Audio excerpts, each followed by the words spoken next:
네, 최미경의 책다방 최미경 작가와 함께합니다. 안녕하세요. 안녕하세요. 네, 날씨가 많이 따뜻해졌죠. 네, 오늘도 되게 덥더라고요.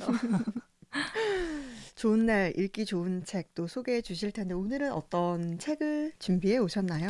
오늘 따끈따끈한 신간 두 권 가지고 왔는데 그 두 권 다 공통된 게 있어요. 그러니까 사라진 것들을 소재로 하고 사라진 것들에 대한 어떤 이야기를 하는 작품과 책을 가지고 왔습니다. 사라진 것들을 소재로 하는 작품이라니까 어떤 작품들일지 참 궁금하네요. 네.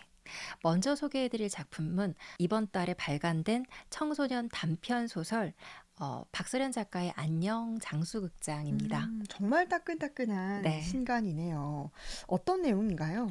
이 안녕 장수극장의 주인공은 중학교 2학년 윤송인데요. 네. 송이의 아버지는 오랜 기간 운영한 극장을 폐업하려고 마음을 먹죠. 이유가 있나요? 극장이 되게 오래되기도 했고 그다음에 근처에 멀티플렉스 영화관이 음, 생겼거든요. 그리고 하루 손님이 많게는 5명, 적게는 음, 한두 명이기 때문에 문을 닫을 수밖에 없는 상황이었죠. 네, 이해는 되긴 음. 해요. 오늘 이 소설 들어보고 싶은데 먼저 들어보고 계속해서 이야기 나누도록 하겠습니다. 내가 아는 바는 이렇다. 배우를 꿈꾸던 할아버지는 꿈을 이루지 못한 아픔을 고향의 작은 극장을 만드는 것으로 달래려 했다. 할머니가 아버지와 동생들을 대학에 보내려고 10년 정도 모은 목돈을 홀랑 쏟아부었다.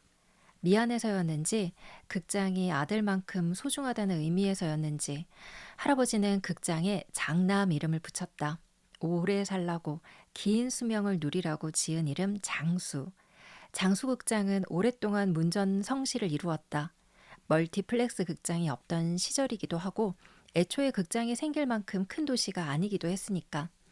하지만 장사가 잘 되어봤자 좌석이 100개 남짓한 단관이라 한계가 있었다.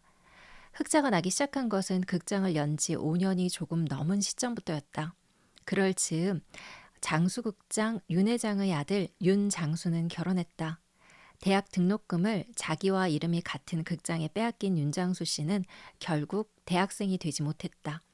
그의 나이 21살에 내가 태어났기 때문이다. 음, 그러니까 여기서 이제 송이 아버지의 이름을 따서 장수극장이라고 지은 거네요. 맞습니다. 그 장수극장에 오전에는 아버지가 극장을 보고 학교를 마치면 송이가 이제 극장 매표소를 지키는 음, 식으로 돌아갔죠. 네. 그렇게 매표소를 지키던 그날 오후 학생회장이 극장을 찾아왔답니다. 왜요? 얼마 후에 학교 축제 때 이 장수극장 윤장수 사장님이 그 축제 축하 음, 메시지를 영상에 좀 담을까 하고 이렇게 촬영을 부탁하려고요. 네. 만약에 아버지가 안 되면 송이 너라도 좀 해달라고 얘기하죠. 송이가 뭐 알겠다고 응했나요? 아니요. 사실 송이는 되게 조용히 학교 다니다가 조용히 졸업하고 음, 좋은 대학 가서 이 지긋지긋한 동네에서 벗어나는 게 꿈이었거든요. 네. 그래서 누가 나중에라도 혹시 윤송이 이 고장 출신이냐라고 물으면 아무도 몰랐으면 좋겠다라고 할 음, 정도였습니다. 네. 이 작가 박서련은 고향 철원에서 벗어나고 싶었던 자기 어린 시절 모습을 이 안녕 장수극장에 담았다라는 그런 고백을 한 바 있거든요. 네. 그럼 네. 송이는 그럼 인터뷰가 어떻게 되는 거죠? 그 처음에는 이제 아빠랑 엄마한테 얘기를 안 했는데 네. 마을도 워낙 좁고 애고 네. 어른이고 전부 다 서로 아는 사이라 피해갈 수 없었거든요. 네. 그래서 아버지는 정말 영상을 찍는데 정말 정성스럽게 영상을 찍어가지고 네. 그 학생회장한테 보냈고요. 네. 그 축제날 영상을 트는데 솔직히 송이가 생각했던 것과는 정말 다르게 편집이 되어서 네. 송이가 굉장히 놀랬거든요. 어떻게 다르게 편집이 어, 됐죠? 처음에는 이제 축제를 축하하는 동네 어르신들의 영상이 담겨 있었는데 네. 아버지 영상이 보여지고 나서부터 완전 달라지죠. 굉장히 네. 궁금합니다. 들어보겠습니다. 아버지 영상엔 어째서인지 중간이 없었다. 분명 녹화할 때는 축제 개최를 축하한다는 메시지가 있었는데 편집본을 보니 아버지는 살짝 망설이다가 수줍게 감사하다는 말하는 부분만 남아 있었다. 그 이유도 곧 밝혀졌다. 우리는 작은 마을에서 작은 축제를 준비하다가 우리 마을의 작은 극장이 곧 안녕을 구한다는 소식을 들었다. 회장의 목소리였다. 다음으로 나온 사람은 우리 학교에 지금 다니는 사람과는 아무 상관도 없을 듯한 할아버지, 고려라사 고사장님이었다. 이게 내가 장수극장 윤 회장하고 어울려 다닐 적부터 쭉 모은 극장 티켓이야. 장수극장에서 나한테 훈장이라도 줘야지 돼. 커다란 앨범을 한 장 한 장 넘기는 소리가 휴대폰 카메라 성능의 한계를 시험하듯 짝짝 울렸다. 박수치거나 환호하는 사람은 하나도 없었다. 앨범을 꽉 채우고 있는 티켓을 보고는 나는 숨을 죽일 수밖에 없었다. 나 시집 올 적부터 있었어. 100년은 됐는 줄 알았지 뭐야? 내 딸 시집 보낼 때까지 있을 줄 알았지. 앞서 인사를 했던 우리 읍내의 어른들이 다시 한번 나와서 앞다투어 우리 극장 이야기를 했다. 신세 많이 졌지요. 윤 회장님한테도 지금 계신 윤 사장님한테도요. 우리 아들이 장수극장에서 결혼했어. 우리 동네 데이트할 곳이 어디 있어? 우리 때는 다 장수극장에서 데이트했지. 짝사랑을 하더라도 괜히 극장 앞에서 그 사람 안 지나가나 기다리고. 네. 잘하셨어요. 제가 걱정 되게 많이 하셨는데. 매주 새로운 미션을 받는 느낌으로 이렇게 네. 대사를 열심히 하고 있는데, 그러니까 지금 이 축제 축하 영상이 목적이 아니라 장수극장의 문을 닫게 되니까 이제 그거에 대한 영상을 담은 건데, 참 아버지와 이 송이가 많이 뭉클했을 것 같아요. 맞아요. 이 아버지와 송이는 마을 사람들의 영상을 보고는 저거를 극장의 마지막 상영작으로 결정하자라고 서로 이야기를 하는 장면에서 이 소설은 끝이 나거든요. 네. 이 작품은 박서련 작가의 고백 루프라는 청소년 소설집에 수록된 작품이거든요. 네. 사실 요즘 되게 빠르게 변하고 모든 것들이 사라지고 또 잊혀지는 것들이 많잖아요. 네. 이 작품을 읽어보면서 정말 포항에서 사라진 소중한 것들이 불쑥 생각나는 그런 소설이었습니다. 네. 참 뜻깊은 그런 책 소개해 주셨는데요. 그러면 오늘 함께할 두 번째 책은 어떤 책인가요? 두 번째 책은 이 복간에 관련된 책인데 박경숙 작가가 2023년 작년이었죠. 작년 12월 발간한 책인데 네. 이 박경숙 작가는 청포도 살롱 시대라는 책을 냈거든요. 네. 이 책은 1982년에 출간된 사진가 박영달 작가의 수필집 난을 치는 마음, 두 마음 이걸 복간한 책이었죠. 그럼 이 박영달 작가는 어떤 분이에요? 2016년 포항시립미술관에서 박영달의 사진전이 열리면서 사실 오랫동안 묻혀있던 분이 이렇게 수면 위로 올라왔는데 네. 박영달 작가님은 고아 출신으로 초등학교를 졸업하고 42살 아주 네. 늦은 나이에 사진 예술에 입문했다고 하거든요. 네. 대구일보 포항지사 기자를 하기 위해서 네. 1930년대 후반에 포항에 오셨다고 하고요.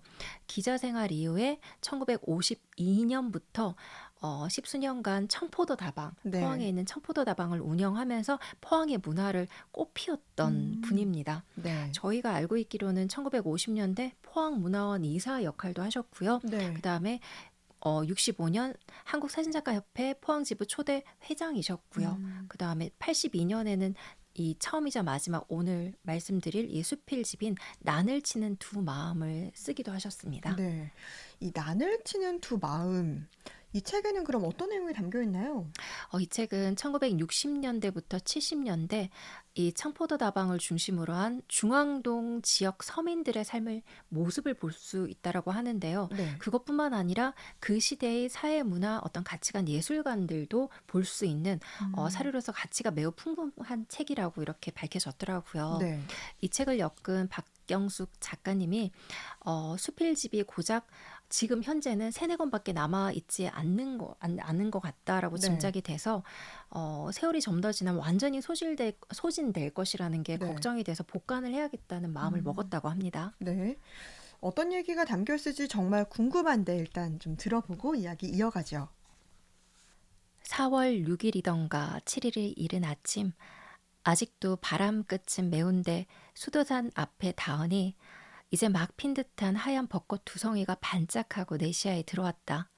짜릿한 충격이 전해왔다. 드디어 일주일 앞당겨 벚꽃이 피었구나. 나의 예측이 들어맞는 쾌감도 동시에 그 찬날씨 속에서도 기어코 꽃을 피우고야 마는 그 자연의 힘에 이상한 충동을 받았다. 바쁜 걸음으로 목련에게로 가보았다. 그도 그 사이 망우를 둘러쌌던 겉껍질을 비집고 흰 솜털 같은 보숭한 살갗을 내놓고 있었다. 그 다음 날 벚꽃도 활짝 피고 목련도 겉껍질을 완전히 벗어버리고 연꽃 같은 봉오리를 오똑하게 소담하고 청초한 모습으로 하늘을 지켜보고 서 있었다. 음, 방금 읽어주신 부분에 이제 도입부에 수도산이 나오잖아요. 굉장히 반가운데요? 많이 자주 올라가 보셨죠? 네. 저희 이 수필은 79년에 발표된 수필 때늦은 경이라는 수필의 한 부분이거든요. 네. 이 박영달 작가는 안 그래도 생전에 이 청포도다방과 수도산이 되게 가깝게 있기 음. 때문에 자주 올라가 산책을 하셨다고 음. 하거든요. 네. 이 수필집에는 방금 읽었던 것처럼 자연이 주는 되게 아름다움에 대한 영감이나 찬미를 풀어낸 글도 있지만 그 시대 포항의 문화를 이끈 인물들도 오. 이렇게 엿볼 수 있는 장면이 좀 있어서 되게 네. 재미나거든요. 그 부분도 또 들어보고 싶습니다. 동화로 문단에 데뷔한 손춘익, 등산가이며 슬라이드 트럼본을 불던 오랜 나이의 직위인 심당, 영덕 교육청에서 포항에 나온 동시인 김녹촌, 그리고 한흑구 씨와 나 이렇게 5사람이 자주 어울리게 되어 흐름회라는 것을 조직하게 되었다. 본래 문학을 지향한 서클은 아니었으나 5명 회원 중 3사람이 문학가이니 자연 문학 서클로 인정받게 되었다. 앞에서도 말한 바와 같이 한우쿠 씨는 언제나 술에 대한 찬미와 저명 문인들과의 교류, 안익태 씨와의 교분, 문단, 가십, 영신 낭독 등 다양한 이야기로 좌중의 주인공 노릇을 했다. 그리고 말끝마다 속물이야 속물 하는 녹촌의 패기, 소주 몇 잔만 들이키면 백년설이가 좋다며 젓가락 장단으로 노래를 뽑는 손춘익, 곧잘 나의 농담의 대상이 되어주면서 에이 여보소를 연발하며 킥킥하고 웃는 심당. 우리는 시골 사는 허전함을 대포집에 둘러앉아 이렇게 달랬다. 음, 여기 나오는 이제 흐름회 많이 들어봤어요. 그쵸. 네. 이제 포항 문화예술의 태동을 이끄는 포항 최초의 문화예술 단체라고 보면 되거든요. 네.